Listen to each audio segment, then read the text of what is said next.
Bakma öyle istipaslı oluşuma, göz değmemiş mecralarda akar suyum benim.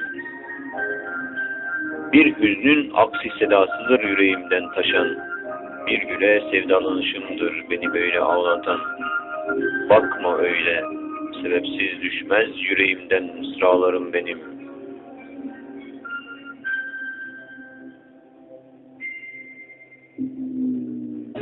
Bakma öyle biçare sessiz duruşuma, yüreğimde küçülmüş dağlarım var benim. Küçümseme gözümdeki birkaç damla yaşımı, her damlamda fırtınalar kopar benim. Bakma öyle gözlerimin fersiz bakışına, yüreğimde cereyanlar yanar benim.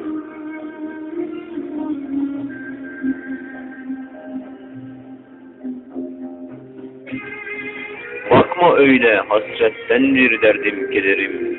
Bakma öyle buz kesmişken yüzüm ellerim. Bakma öyle yüreğim yangın yeridir şimdi benim.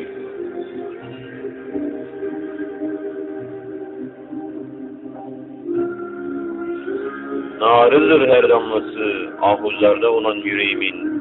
Ağrıdır her damlası kıvılcımını gülden beklediğim.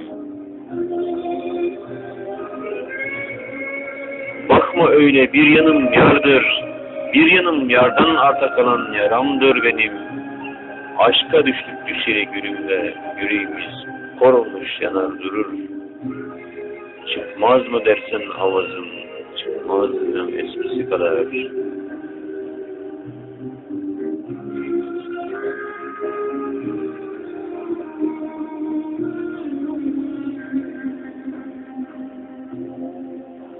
Bakma öyle, mısralarım güle serenattır damla damla yağan. Yaprak yaprak daldan düşerken salınan. Her damlası seyri seferdedir güle koşan. Her damlası gül kokar, gül ile aşinalığından.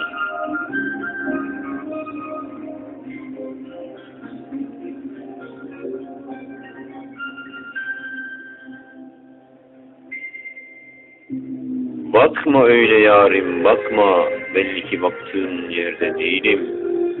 Bakma öyle bakma, belli ki ben de değilim. Bakma öyle yarim, bakma, belli ki baktığın yerde değilim. Bakma öyle bakma, belli ki ben de değilim.